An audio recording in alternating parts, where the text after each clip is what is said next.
말씀은 고린도전서 3장 16절과 17절입니다.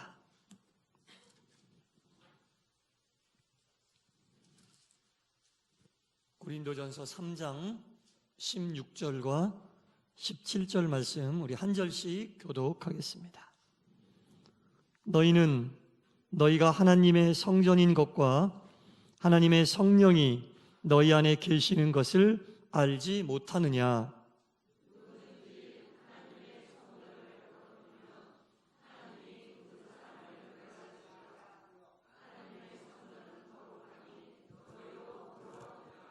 아멘. 할렐루야. 아멘.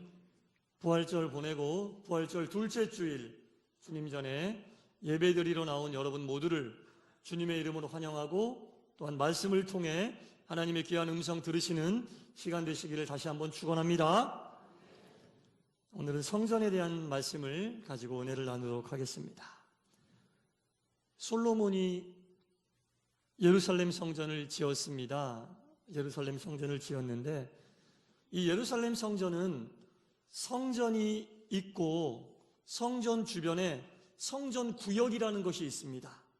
성전 구역이라는 땅을 넉넉하게 확보한 후에 그 중심에 성전 건물을 세운 겁니다.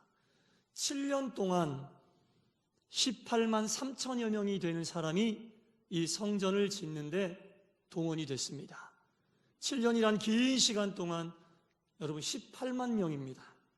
18만 3천여 명이나 되는 많은 사람들이 하나님의 성전을 짓기 위하여 동원이 되었고, 이 성전 구역이라고 하는 이 땅이 얼마나 넓냐면 가로가 300m, 세로가 500m에 달하는 엄청나게 큰 땅이었고, 평수로 따지자면 대략 4만 평이 넘는 큰 땅에 성전 구역을 확보하고 그 중심에 하나님의 전을 세우게 된 겁니다.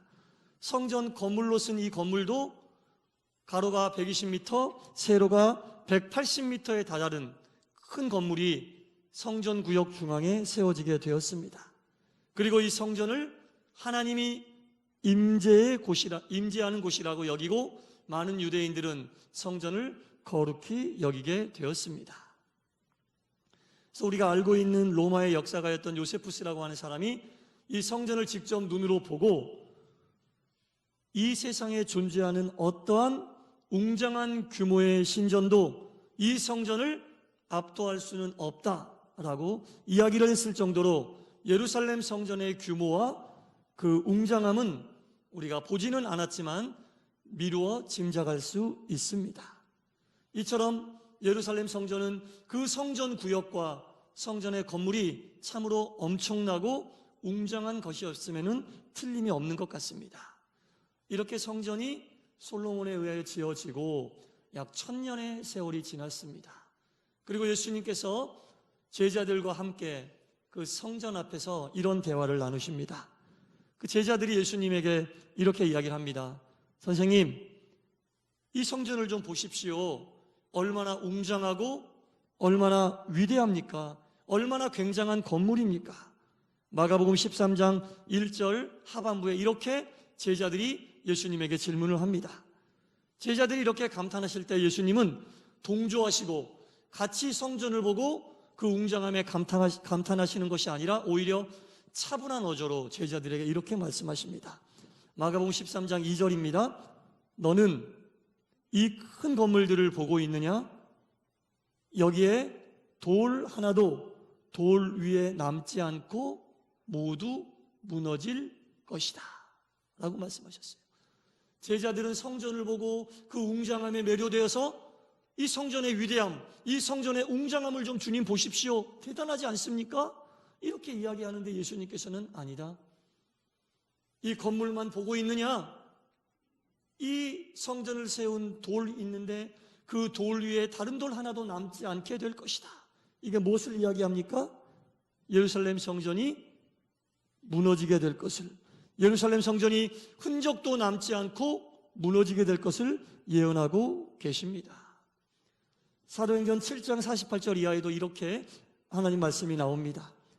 지극히 높으신 이는 손으로 지은 곳에 계시지 아니하시니 선지자가 말한 바 주께서 이르시되 하늘은 나의 보좌요 땅은 나의 발등상이니 너희가 나를 위하여 무슨 집을 짓겠으며 나의 안식할 처소가 어디에 있느냐. 스데반이 했던 설교의 내용입니다. 그리고 이 스데반의 설교가 있은 10년이 지나고 사도 바울도 이런 말씀을 합니다. 오늘 본문이죠. 16절부터 너희는 너희가 하나님의 성전인 것과 하나님의 성령이 너희 안에 계시는 것을 알지 못하느냐. 유대인들은 제가 처음에 말씀드렸던 엄청난 땅에 엄청난 사람을 동원해서 엄청난 물질을 가지고 엄청난 건물을 지었습니다. 그리고 유대인들은 그곳에 하나님이 임재하고 계실 것을 믿고 성전을 거룩하게 여겼습니다. 그러나 1000년이 지나고 예수님은 그 성전이 흔적도 없이 사라지게 될 것이라고 예언하셨고, 또한 사도 바울은 성전이 멀쩡하게 있음에도 불구하고 너희들이 하나님의 전이다, 하나님을 믿는 자들이 하나님의 전이다라고 이야기를 하고 있습니다. 주후 66년에 로마가 이스라엘을 식민지로 다스리고 있었는데, 주 66년부터 이스라엘 곳곳에서 이 로마에 대한 반란이, 민중봉기가 많이 일어났어요. 그래서 로마의 황제가 자신의 아들인 티투스를 시켜서 그 반란을 진압하게 했습니다. 그리고 티투스가 100만 명 이상이나 되는 유대인들을 죽이고, 그렇게 유대인들이 짓고 자랑하고 웅장함에 매료되었던 예루살렘 성전을 완전히 초토화시켜 버렸습니다. 예수님께서 하셨던 예언이 딱 맞아 떨어진 거죠. 통곡의 벽이라는 그 성전의 일부가 남아있는데, 사실 그것도 예루살렘 성전 본 건물의 흔적이 아닙니다. 성전 구역에 있었던 한 건물의 일부라는 거죠. 티투스가 일부러 그걸 남겨놨다는 겁니다. 로마에 반항하고 로마의 반기를 들면 너희들이 그렇게 웅장하게 여기고 너희들이 그렇게 경건하게 여겼던 이 성전처럼 완전히 부서지게 될 것이다. 돌 위에 돌 하나도 남지 않는 것처럼 완전히 부서지게 될 것이고, 성전 외부에 있었던 건축물의 일부였던 통곡의 벽을 그래서 일부로 남겨놨다는 겁니다. 예수님의 예언은 정확하게 맞아떨어졌습니다.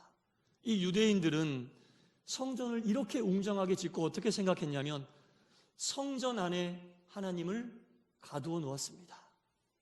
성전에 나올 때만 거룩하고 성전에서 예배 드릴 때만 하나님에게 집중하고 하나님을 생각하고, 자신들의 삶에 돌아가서는 성전 안에 갇혀 계시는 하나님을 삶 속으로 끌어들이지 못했다는 거죠. 성전 안에 계신 하나님이 내 삶에서 나와 동행할 것은 생각하지 못했다는 거죠. 성전이 웅장하면 웅장할수록 하나님은 그 속에 계시는 분이고, 하나님은 그 속에서만 거룩함을 유지하는 분이라고 유대인들은 이렇게 생각을 했던 겁니다. 그것을 아셨던 예수님이 예언을 하셨고, 예수님의 말씀대로 그 유대인들이 건물을 보고 흐뭇해하고 그 안에 하나님을 가두었던 성전은 완전히 무너지게 된 겁니다. 여러분, 성전이 도대체 무엇입니까? 하나님은 성전 안에만 계신 분입니까? 하나님께서 이스라엘 민족을 출애굽시키시고 광야를 40년 동안 떠도는데 모세에게 이런 명령을 하셨어요. 성막을 지어라. 성막을 지어라. 광야 생활을 하는 동안 나에게 예배를 드릴 성막을 지어라. 그리고 이스라엘 백성들은 그 성막에서 광야 생활을 하는 동안 예배를 드리고 제사를 드렸습니다. 이 성막은 움직이는 성전이죠. 왜냐하면 광야 생활을 하는 이스라엘 백성들은 한 곳에 머물러 있지 않습니다. 이곳에 있다가 저곳으로 갈 때 예배드렸던 성전을 빨리 접어서 또 다른 곳에 도착하면 거기에 또 성막을 세우고, 그래서 성막이라고 하는 것은 이동성이 굉장히 강조되어 있는 성전이거든요. 이스라엘 백성들은 하나님께서 성전을 통해 왜 이동성 있는 성전으로 광야에서 그들을 훈련시키셨는지 몰랐던 거예요. 하나님은 성전 안에만 갇혀 계신 분이 아니라 마치 성막이 이동성을 가지고 있는 것처럼 어디에서나 하나님의 백성들과 함께 하시고 그 거룩함을 백성들을 통해 나타내시는 분이 바로 하나님이신데, 거룩한 성전, 웅장한 성전을 지어놓고 유대인들은 하나님을 그곳에 꽁꽁 묶어놓고 밖에 나가 살 때는 자신들의 마음대로 거룩함을 잃어버리고 거룩함을 통해 인도하신 하나님을 다 잃어버리고 살다가 때가 되면 또 하나님 앞에 와서 하나님의 성전에 와서 이곳이 거룩한 곳이니 이곳에 계신 하나님, 내가 이곳에 있을 때만 거룩하게 하나님을 찬양하고 예배하고 경배합니다. 이렇게 하나님을 거룩한 성전에 꽁꽁 묶어놓는, 이게 하나님의 뜻과 다른 거죠. 사실 성전은 광야에서 하나님이 우리에게 성막을 통해 보여주셨던 이동성 성전인 것처럼 우리가 성전이 되어서, 바울이 오늘 우리에게 너희가 성전이라고 이야기한 것은 광야에서 하나님께서 이동성 성전을 허락하셔서 너희들이 어디에 가든지 나는 너희와 함께하고 있다, 너희와 함께하고 있으려면 우리가 성전이 되어야 되는 거 아니겠습니까? 우리가 그 이동성 있는 성전이 되어서 거룩하신 하나님을 모시고 우리의 삶 모든 곳에서 하나님의 거룩함이 나타나게 해야 되는데, 하나님은 거룩한 성전, 웅장한 성전, 엄청나게 큰 건물의 성전에 꽁꽁 묶어놓고 나는 그냥 세상에 나와서 하나님을 거룩함을 잃어버리고 산 채 주님 전에 나올 때만, 거룩하고 웅장한 성전에 나올 때만 거룩한 하나님을 찾는 것이 안타까웠죠. 그래서 바울이 우리에게 이야기한 겁니다. 너희들이 거룩한 성전인 것을 너희가 알지 못하느냐? 성전은 바로 너희들이다. 하나님은 너희와 동행하신다. 왜 광야에서 하나님이 이동성 성전을 너희들에게 훈련시키셨겠는가? 우리는 어디든지 이동할 수 있잖아요. 우리의 몸이 이동성 성전이 돼야 되는 거예요. 우리의 삶을, 제가 지난 주일에 무슨 설교했습니까? 우리의 삶은 광야다. 왜 광야냐? 한치 앞을 알 수 없기 때문에 광야다. 아무것도 보이지 않기 때문에 광야다. 광야의 삶을 사는 우리들이 어떤 성전에서 어떻게 하나님을 모시고 섬기고 거룩한 삶을 살아야겠습니까? 우리의 몸이 성전이 되어서, 우리의 몸이 성전이 되어서 어디에 가든지 거룩한 하나님을 모시고 그 하나님과 동행해야 되는 것이 바로 이 시대를 살고 있는 우리들에게 진정한 성전의 의미가 아니겠습니까, 여러분? 무소부지하신 하나님, 기도할 때는 무소부지하신 하나님, 어디에도 임재하지 않으시는 적이 없으신 하나님, 이렇게 말씀을 하면서 우리 또한 유대인들처럼 성전 안에 하나님을 꽁꽁 묶어놓고 삶은 우리들 마음대로 살고, 거룩함은 교회에서만 거룩하고 예배드릴 때만 거룩하고, 그것이 오늘을 살고 있는 그리스도인들의 모습이 아닌가라는 생각을 해봅니다. 하나님께서 허락하셨던 이 광야의 성막 안에는 4가지 중요한 물품들이 있었습니다. 우리 몸이 성전이라면 이 광야의 성막 안에 있었던 4가지 물품이 우리 안에 온전히 있어야만 우리 몸이 거룩한 성전이 될 것입니다. 성막 안에 있었던 첫 번째는 바로 증거궤, 말씀의 궤라는 겁니다. 성막 안에는 말씀궤가 있었거든요. 그 말씀궤 안에는 하나님께서 친히 새겨주신 십계명의 돌판이 들여 있었습니다. 이것은 곧 하나님의 말씀을 이야기하는 겁니다. 우리의 몸이 이동성 거룩한 성전이 되려면 먼저 하나님의 말씀이, 하나님의 증거궤가 우리 속에 있어야 됩니다. 하나님의 말씀을 품지 않고 거룩한 삶을 살 수는 없습니다. 하나님의 말씀이 우리 안에 있을 때, 하나님의 말씀의 궤가 우리 안에 있을 때 우리는 거룩한 성전이 될 수 있습니다. 광야의 성막 안에 또 다른 물건은 금초대가 있었습니다. 금초대는 불을 밝히는 겁니다. 우리의 몸에도 불을 밝히는 금초대가 있어야 합니다. 그리스도인은 세상의 빛이라고 이야기합니다. 이 어두운 세상에 빛을 밝히는 성령의 금초대가 우리 가운데 있을 때 우리는 비로소 우리의 몸을 거룩한 성전이다라고 이야기할 수 있습니다.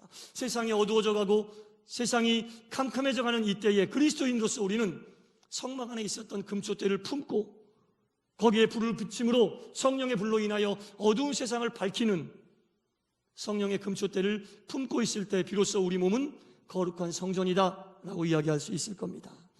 그리고 세 번째는 분향단이 성막 안에는 있었습니다. 향을 피워 하나님이 흠향하시도록 향을 피웠었거든요. 그래서 우리가 기도할 때 하나님, 저희들의 물질을, 저희들의 삶을, 저희들이 드리는 모든 것을 흠향하여 주옵소서 할 때 이 흠향은 냄새를 통해 맡는다는 이야기거든요. 성막 안에는 분향단이 있었습니다. 분향단의 제사장은 향을 피우는 겁니다. 이 향은 무엇을 말하는가? 요한계시록에 보면 이 향이 뭔지 정확하게 나와 있습니다. 요한계시록 5장 8절 말씀을 제가 읽어보겠습니다. 그 두루마리를 취하심에 내 생물과 24장로들이 그 어린 양 앞에 엎드려 각각 검은고와 향이 가득한 금 대접을 가져왔으니 이 향은 성도의 기도니라. 향은 성도의 기도를 이야기하는 겁니다. 분향단 안에 피어 있었던 향은 성도의 기도를 이야기하는 겁니다. 계속해서 요한계시록 8장 3절에도 또 다른 천사가 와서 제단 곁에 서서 금향로를 가지고 많은 향을 받았으니 이는 모든 성도의 기도와 합하여 보좌 앞 금제단에 드리는 것이니라 라고 나와 있습니다. 성막 안에 있었던 분향단은 바로 성도의 기도를 이야기하는 겁니다. 향이 타서 하늘로 올라가듯이 성도의 기도가 하늘로 올라가야 하는 겁니다. 그래서 우리가 우리의 몸이 거룩한 성전이 되기 위해서는 이 분향단, 우리의 기도가 우리 가운데 온전히 충만히 채워져 있어야만 우리가 온전히 거룩한 성전이 될 수 있다는 겁니다. 그리고 마지막 네 번째는 성막 안에는 진설병이라는 게 있었습니다. 이 진설병은 하나님께 제사를 드릴 때 놓는 떡이었거든요. 물론 하나님께서 그 떡을 드시진 않아요. 직접 드시진 않는데 제사장들이 제사를 마치고 그 떡을 먹었거든요. 그래서 이게 뭘 나타내는가 찾아보고 생각해보고 기도해봤는데 하나님께 드리는 떡을 사람인 제사장이 먹고 있잖아요. 하나님이 직접 드시진 않는데 사람인 제사장이 먹는다. 굳이 제사장에 국한 지을 것이 아니고 하나님께 드려진 떡이 사람들에게 나누어져야 되는 거구나. 사람들에게 이 떡을 나누는 하나님을 사랑하는 마음이 이웃들에게 전파되어야 된다라는 겁니다. 그래서 이 진설병이 우리 가운데 있을 때 하나님의 사랑을 충만히 받은 우리가 그 사랑을 이웃들과 나눠야 한다는 뜻이 의미가 이 속에 담겨져 있는 것이구나. 이 네 가지가 우리 가운데 온전히 쌓여 있을 때 우리는 광야에서 곳곳을 돌아다녔지만 항상 거룩한 하나님을 모시고 있었던 성막처럼 우리가 어디에 가 있든지 하나님의 거룩한 성전이 될 수 있겠구나라는 생각이 들었습니다. 여러분, 우리의 몸은 하나님의 거룩한 성전입니다. 하나님은 거룩한 이 제단 안에만 계시는 분이 아닙니다. 우리가 어디에 가든지 하나님을 모시고 하나님과 함께할 때 하나님의 거룩함이 우리를 통해 나타나게 되는 겁니다. 우리 가운데 하나님의 말씀이 충만히 임하시기를 소원합니다. 우리 가운데 성령의 금촛대가 있어 어두운 세상을 밝히시기를 소원합니다. 우리 가운데 분향단이 있어 끊이지 않는 기도를 통해 하나님께서 우리의 기도를 흥양하시고 기도를 들으시고 우리의 삶 속에 역사하시기를 축원합니다. 또한 진설병이 있어 하나님께 드리는 예물을 제사장인 사람이 먹었듯이 그 예물이 우리뿐 아니라 주변의 많은 어려운 사람들에게도 유익이 되는 귀한 떡이 되기를 간절히 소원합니다. 여러분, 우리가 하나님의 성전입니다. 우리가 하나님의 성전입니다. 너희는 너희가 하나님의 성전인 것과 하나님의 성령이 너희 안에 계시는 것을 알지 못하느냐? 이 말씀이 오늘 우리 가운데 온전히 받아들여져서 우리의 몸을 거룩하게 여기고 이 거룩한 전에 하나님이 항상 계셔서 어디에 가든지 하나님의 거룩함이 성전인 여러분들의 몸을 통해 나타나게 되기를 간절히 축원합니다. 기도하겠습니다. 하나님 아버지, 하나님의 은혜를 힘입어 나의 심령 속에 말씀의 증거계가 있게 하여 주시옵소서. 성령의 조명의 금촛대가 있게 하여 주시옵소서. 기도의 분향단이 있게 하여 주시옵소서. 사람들을 위한 떡을 품게 하셔서 그 떡을 나누어 하나님의 사랑을 나누게 하여 주옵소서. 그리하여 내가 어떤 모습으로 어디에 있든지 광야에 있었던 이동식 성막이 되게 하여 주시사 하나님을 항상 품고 하나님께 영광 돌리는 몸이 거룩한 전이 되게 하여 주옵소서. 예수님 이름으로 기도드리옵나이다. 아멘.